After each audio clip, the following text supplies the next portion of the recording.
In Fairfield County, something new comes across my desk every day. Crimes are committed, cases are solved, and a community is made safe by the hardworking employees of the Fairfield County Sheriff's Office.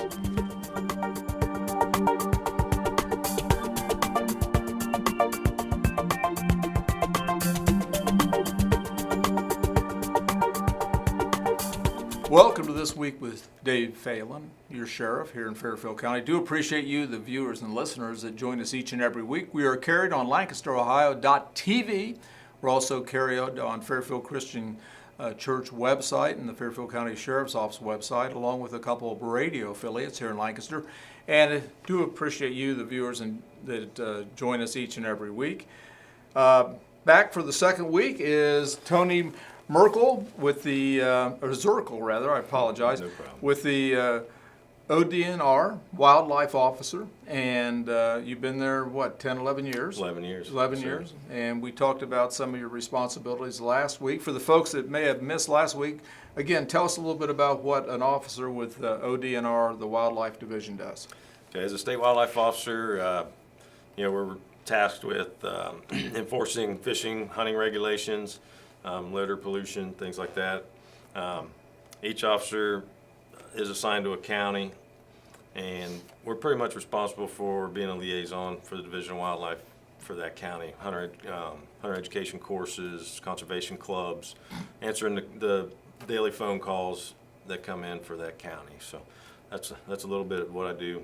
So in 11 years, is there any situation that comes to mind that was kind of like, this was really kind of out of the ordinary, or this was a big surprise, or I don't know what I've got myself into, or something like that? Absolutely, Sheriff. One day, opening day of hunting season, I was headed to work a dove field for opening day of dove season, and I got a phone call from the sheriff's office, from your dispatch, that said, this gentleman called and says he has a lion in his yard.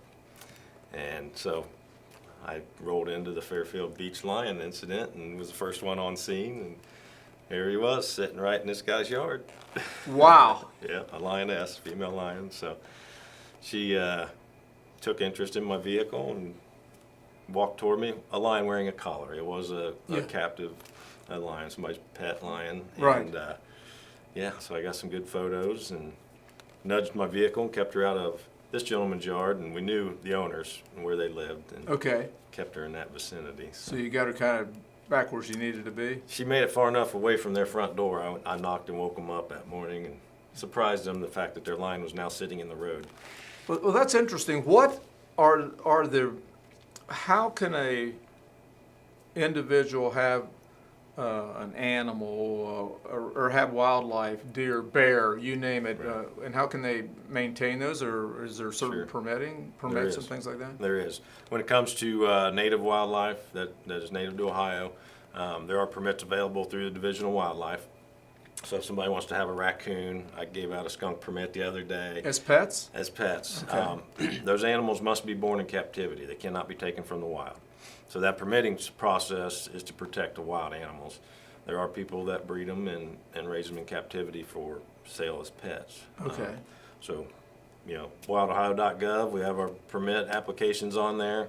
Wildlife officer goes out, does an inspection, makes sure it's clean, safe area. The animal has adequate caging, and annual inspections on those permits. Now, if they're not from Ohio, like some say people want monkeys or these kind of things. Right. Exotic animals are regulated through the Department of Agriculture. Okay. So they're, ever since the Zanesville incident, the regulations have become way more strict. They're required to carry insurance and animals be chipped. So it's an expensive and tedious process.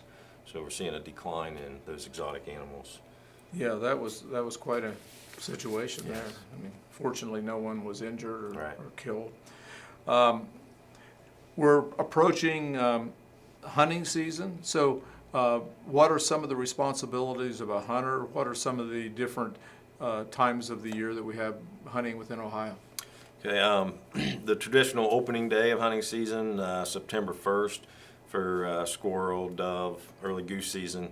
A few of those the animals that we can hunt during the season are open then, and then later on, the last weekend of September, our big one, the deer deer archery season starts. Responsibility of a hunter is to buy a hunting license, you're required to take a hunter safety course. If there is an apprentice program where if you're not sure if you want to get into it, you don't want to invest the 12 hours it takes or a little less if you do online. To do that hunter course, you can go with another licensed hunter, but you can buy an apprentice license for up to 3 years. Now, does the state provide the training? Is this Yes. a statewide training? Yes, it's a free, hunter education courses are free. You just have to register on our website, wildohio.gov, or call 1-800-WILDLIFE, and they send you a list of classes. And how long has that been in effect? A long time. Okay. I've been an officer 11 years, and It's always I been. took the course in, I believe, 1983. So Okay. it's been a long time. Now, if someone, if you own, and we talked before airtime, if it's my property, I can hunt there, my family can hunt there, but if I have a friend or something, they still need to be licensed, correct? Yes, correct. Yeah. So license exemptions for landowners would be the owner, their spouse, and their children. So if you fall under that, you don't have to have a hunting license or the deer or turkey permits to hunt on that property. Someone coming in that doesn't qualify as one of those, then they would be required to have a hunting license to hunt on that land. And then there's the tagging process? Yes, as far as deer, turkey, we have a tagging process. You purchase the permit. The instructions are listed on the permit. I'm in my duties out there, I see a lot of people don't read some of those instructions. Right. Right on it, it says, don't use this portion as your deer tag, make your own. Yes. Okay, so I could take this piece of paper right here, rip a portion of it off and fill it out with my name, the date, the time, and the county of harvest. Put that on the deer in the field, and then you take your permit that you purchased, fill it out. That Okay. invalidates it in the field. Okay. So when you're dragging that deer to your truck, and the wildlife officer approaches you, wants to check your information, the deer has a tag on it, and your tag that you purchased is invalidated. We know you're going to check that deer in. We know you're going to at least invalidate the tag you purchased. And, for and it. what are the penalties for individuals that maybe hunt without licenses, maybe violate some of these regulations as Sure. far as? Majority of all hunting regulations are misdemeanor 4th degree, hunting and fishing. Okay. Deer violations are misdemeanor 3rd degree. Okay, so a little bit more serious? Yes, sir. Okay. Yeah, and then we also have ginseng regulations for harvesting ginseng can be up to misdemeanor 1st degree. Well, tell us a little bit about that, because I wasn't familiar with that. I was talking to Kelly, our executive producer, and I wasn't familiar with that at all. So tell us a little bit about that. So ginseng is a wild plant. I mean, it grows wild in Ohio. It's native here. It's a plant that is protected because of its value. So Really? yes, it's dried pound of ginseng root could sell for $600 to $800. So some regulations on it are there is What's it used for? Is it for ginseng is herbal medicines. All right. The majority of it gets shipped to Asia, exported to Asia. That's where the big market is.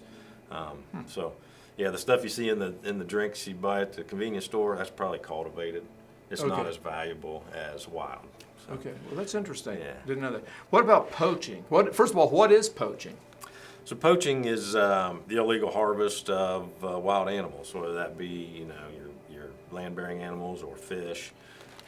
So if somebody takes a wild animal during closed season, using the wrong hunting implement, after hours, before hours, takes too many. So there's a six fish bag limit on saugeye.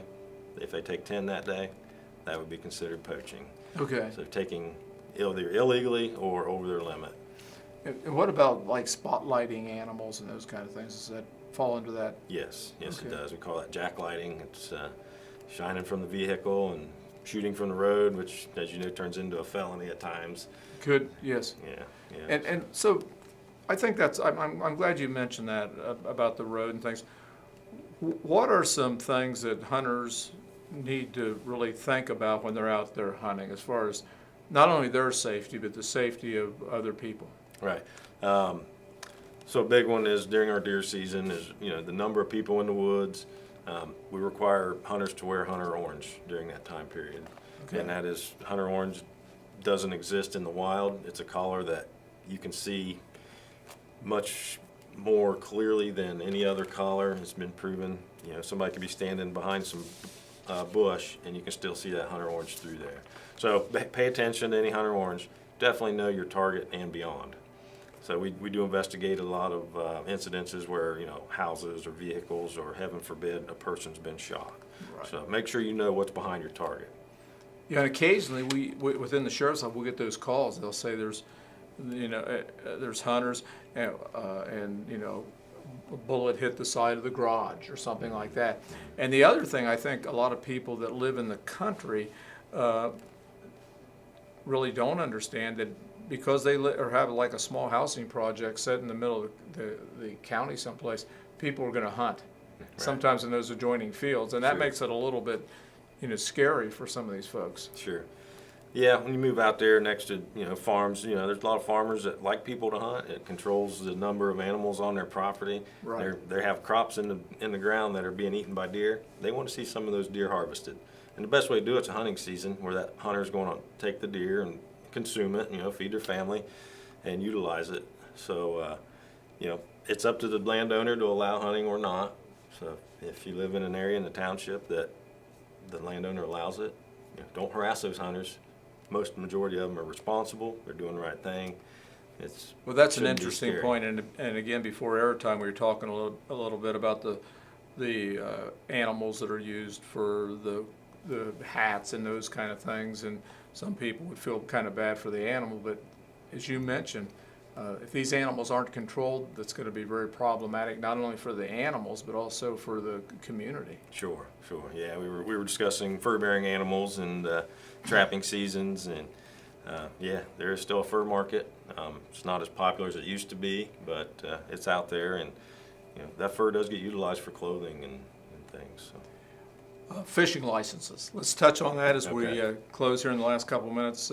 What do we need to do as far as fishing in Ohio? So if you're going to fish in public water, that would be you know, wildlife area, state park, lake, a stream.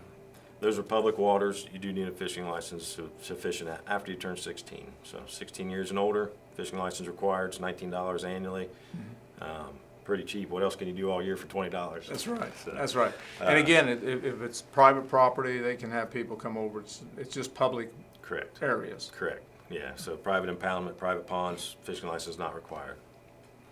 Tony, we're just about out of time. Do appreciate you joining us. We have Tony Zerkle with the ODNR, Wildlife Officer. In the last couple of weeks, I appreciate you being here because I've learned a lot. As I mentioned prior to airtime, many times when we have law enforcement people, I usually ask the questions, but I know the answer. But I've got to say, in the last couple of weeks, not being a hunter, I've learned a lot of things, and I'm sure some of our viewers and listeners have too. So appreciate you taking time out of your schedule to join us. Yeah. And we'd like to have you back here one of these days. That'd be great. Yeah, and we could talk about this for hours. So. Well, I bet we could. Plenty of material. Yeah. Well, folks, I do appreciate you joining us. And again, the program is produced at Fairfield Christian Academy. Executive producer Kelly Roberts, and you, the viewers and listeners, I appreciate you joining us each and every week. God bless, and we'll see you here next week.